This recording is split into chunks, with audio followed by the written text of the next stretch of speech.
नमस्कार, मैं मिनाली तायल आप सभी का स्वागत करती हूँ हमारे YouTube channel everything for exam, जहां हम आपके लिए लेकर आते हैं हर गवर्नमेंट एग्जाम से रिलेटेड कंटेंट, वीडियो और स्टडी मटेरियल। जैसा कि आपने हमारी पहली वीडियोस में देखा होगा कि हम राजस्थान विद्युत विभाग में एएनजेएन की पोस्ट में जो इलेक्ट्रॉनिक्स कम्युनिकेशन और इलेक्ट्रॉनिक्स इंस्ट्रूमेंटेशन के बच्चे हैं, जिसको टेक्निकल सब्जेक्ट 60% जिनका वेटेज है, उनके यहाँ हम एमसीक्यू के थ्रू पूरा सिलेबस कवर कर रहे हैं। जहाँ मैं पहले ही 3 पार्ट्स अपलोड कर चुकी हूँ। अभी हम सेमीकंडक्टर पार्ट 4 पढ़ रहे हैं। First question, the change in the carrier density is due to the, जो करियर डेंसिटी है उसमें चेंज किस कारण से आता है? The flow of incoming flux, जो इनकमिंग फ्लक्स है उसके कारण। The flow of outgoing flux, जो हमारा फ्लक्स बाहर जा रहा है उसके कारण। The difference of flow between incoming outgoing, जो इनकमिंग है और आउटगोइंग है उस फ्लक्स के कारण, या फिर difference of flow between incoming and outgoing flux plus generation plus minus recombination. तो हमारा जो टोटल फ्लक्स है, जो टोटल चार्ज करियर डेंसिटी, उसमें चेंजेस क्यों आते हैं? वो कहा आता है कंटिन्यूटी इक्वेशन के थ्रू। तो जो हमारा एक्सप्लेनेशन है उसके हमको इस तरीके से समझा सकते हैं। हमने सपोज एक सेमीकंडक्टर लिया, उसमें करंट डेंसिटी Jn एंटर कर रही है और जो बाहर निकल रही है कुछ distance x plus D x पे, वो Jn x plus D x है। हमने डिस्टेंस कहाँ से कहाँ तक लिया सेमीकंडक्टर का? एक x से लेकर कहाँ तक लिया? x प्लस डी एक्स से। तो करंट डेंसिटी में डिफरेंस आएगा, कुछ पार्ट उसका रिकॉम्बिनेशन होगा और कुछ पार्ट में क्या होगा? सेमीकंडक्टर में जनरेशन होगा, होल्स और इलेक्ट्रॉन का जनरेशन होगा और कुछ पार्ट में रिकॉम्बिनेशन होगा। तो टोटल करंट डेंसिटी में जो चेंज आता है, करियर डेंसिटी में चेंज आता है, वो किसके कारण आता है? The change in current density describe the continuity equation. Continuity equation के थ्रू हम ये डिस्क्राइब कर सकते हैं, which is equal to the difference between incoming and outgoing. जो इनकमिंग है और जो आउटगोइंग है उनके डिफरेंस के बराबर, प्लस जनरेशन, कितनी हमारे इलेक्ट्रॉन होल्स का जनरेशन हो रहा है वो, माइनस कितना हमारा रिकॉम्बिनेशन हो रहा है। तो हमको इसको किस तरीके से याद रखना है? कितना करंट डेंसिटी आ रही है माइनस कितनी करंट डेंसिटी जा रही है, कितना निकला दोनों का डिफरेंस, माइनस कितना हमारा रिकम्बाइन हुआ, प्लस कितना हमारा जनरेशन हुआ।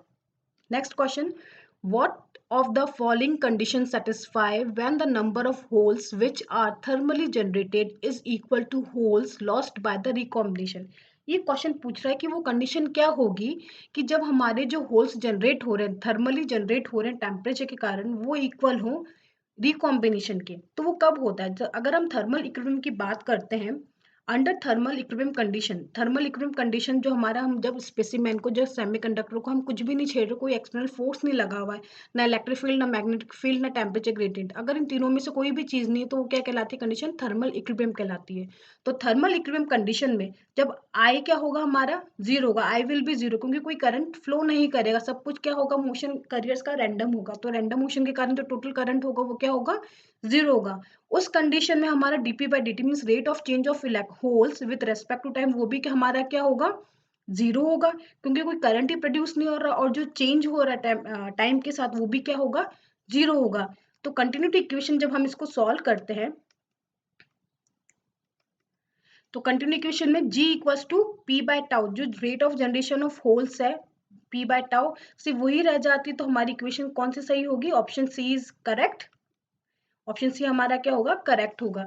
तो कंटिन्यूटी इक्वेशन क्या होती है? Gn x plus D x, जैसे हमने लास्ट डायग्राम में देखा था कि पर्टिकुलर एक डिस्टेंस के बाद जो करंट डेंसिटी वो x प्लस डी एक्स है, प्लस जो हमारे एंटर हो रही है वो, और जो चेंज हो रहा है वो।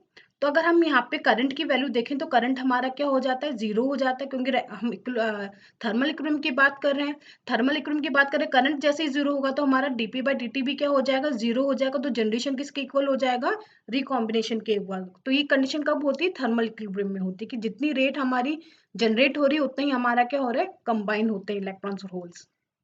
विच of the following present the continuity equation? Continuity equation कौन सी प्रेजेंट करी? Option A is correct. हमारी कंटिन्यूटी इक्वेशन होती है p minus P not divided by P tau plus dp d square b divided by dx square minus mu p d dp by e divided by dx। ये हमारी first option जो है वो हमारा correct equation है continuity equation का। Next, which of the following represent the best definition for the definition of length for holes? किसको हम बेस्ट डिफाइन कर सकते हैं कि ये डेफिनेशन है डिफ्यूजन की लेंथ की?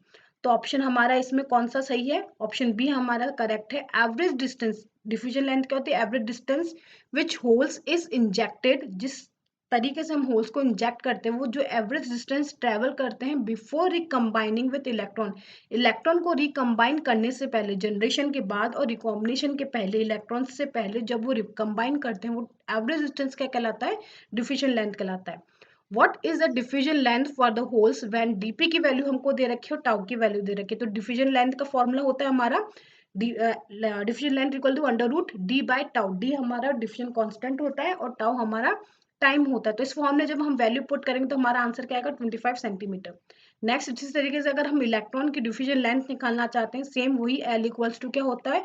Under root D by tau. D की वैल्यू हमको 10 सेंटीमीटर स्क्वायर दे रखी है, टाउ की वैल्यू 40 सेकेंड्स दे रखी है। इसकी वैल्यू जब हम पुट करेंगे तो हमारा आंसर आएगा 20 सेंटीमीटर।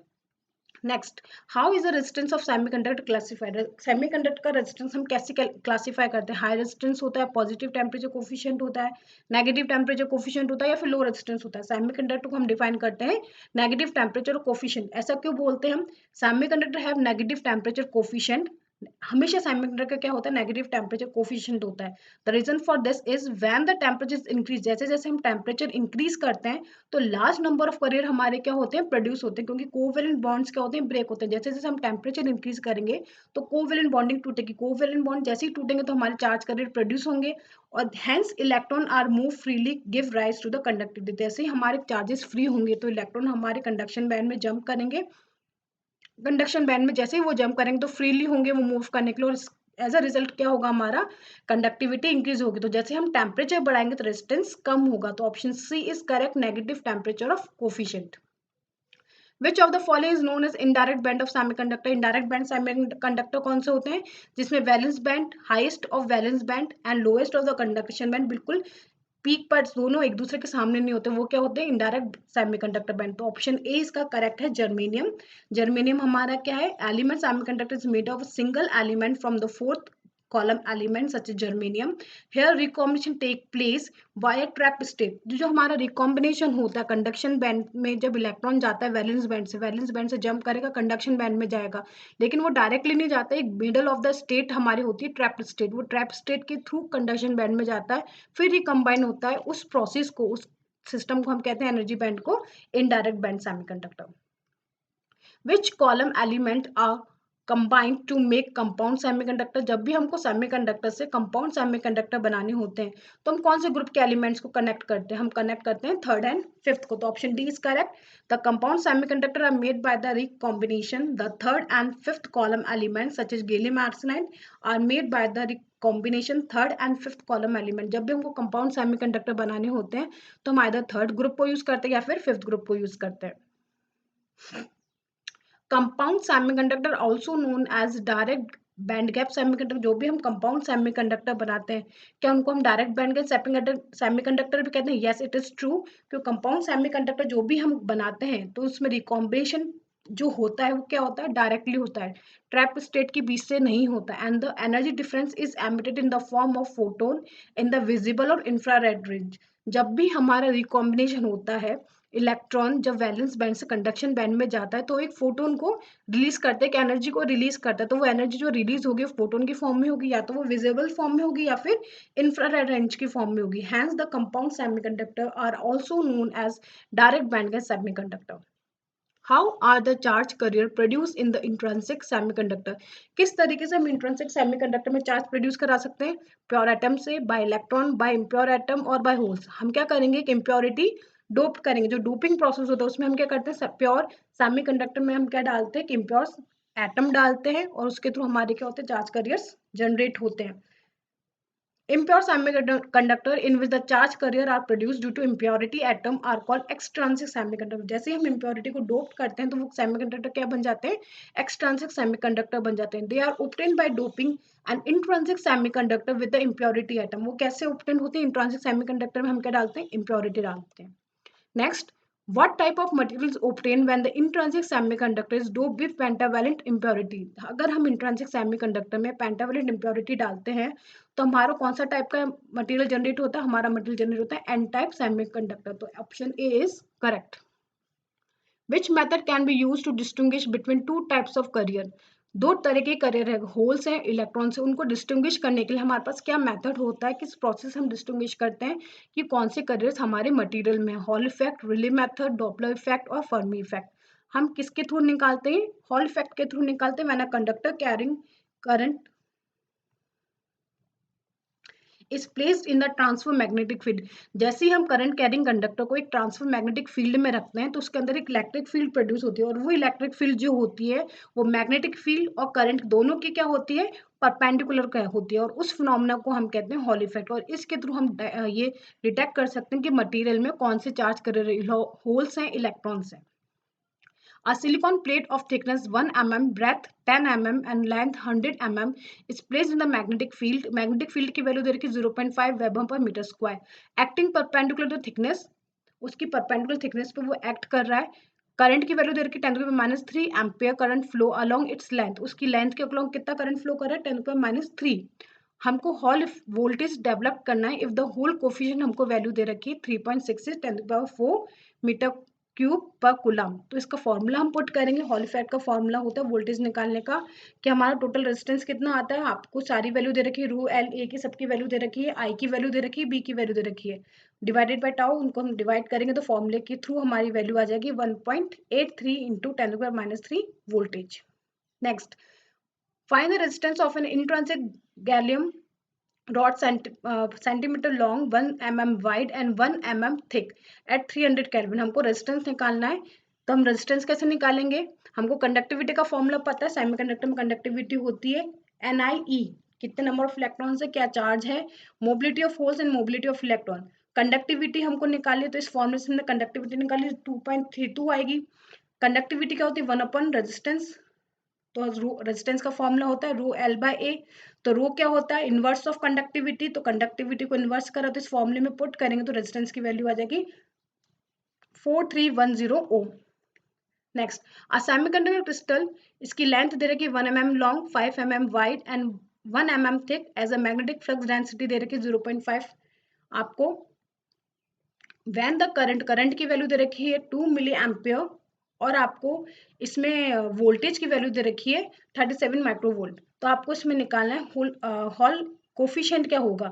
तो हॉल कोफिशिएंट का फॉर्मूला होता है VB डिवाइडेड बाय IB। तो आपको इसमें चारों पैरामीटर्स दे रखे, इसकी वैल्यू पुट करेंगे तो आपको हॉल वोल्टेज कोफिशिएंट हमारा निकल जाएगा। The intrinsic carrier density at the room temperature in germanium में दे रखा है। If the electron and hole mobility दे रखी है आपको, और आपको कैलकुलेट करना है रेजिस्टेंस। तो हम इसको कैलकुलेट किस तरीके से करेंगे? कंडक्टिविटी होती है NIE, होल्स की मोबिलिटी और इलेक्ट्रॉन्स की मोबिलिटी। तो इस फॉर्मूले में हमने जब पुट करा तो हमारी कंडक्टिविटी निकल जाएगी। कंडक्टिविटी क्या होती है? 1 रेजिस्टिविटी, रेजिस्टिविटी निकाल दी, रेजिस्टिविटी क्या होगी हमारी? 0.4709 ohm metre. Next, when does a normal conductor become a super conductor? वो कौन सी कंडीशन होती है जब नॉर्मल कंडक्टर हमारा सुपर कंडक्टर के जैसे वर्क करता है? वो होती है critical temperature. Option C is correct, the temperature at which a normal conductor losses is resistivity. जब रेजिस्टिविटी को लॉस कर देता है और वो सुपर कंडक्टर जैसे एक्ट करता है, उसको हम ट्रांजिशन टेम्परेचर बोलते हैं और क्रिटिकल टेम्परेचर बोलते हैं। Next, what is a Fermi energy of N type semiconductor? Fermi energy क्या होगी एन टाइप सेमीकंडक्टर में? जब भी एन टाइप सेमीकंडक्टर हम डोप करेंगे तो फर्मी एनर्जी लेवल का होगा exactly between the acceptor energy level. जो एक्सेप्टर का एनर्जी लेवल होगा और मैक्सिमम होगा वैलेंस बैंड का, उन दोनों के बीच में रहेगा। तो फर्मी एनर्जी लेवल का फॉर्मूला कैसे निकलेगा? EC जो हमारा कंडक्शन बैंड का मिनिमम है, और एनर्जी डोप जो हमने करी है एक्सेप्टर की, वो डिवाइडेड बाय 2। तो इसी तरीके से आप हमारे साथ बने रहे, हम आपके साथ सामने लेकर आएंगे सब्जेक्ट से रिलेटेड सारे MCQ बेसिक टॉपिक्स और बेसिक कंसेप्ट। तो प्लीज़ हमारी वीडियो देखना ना भूलें, चैनल को लाइक एंड सब्सक्राइब करना ना भूलें। Thank you.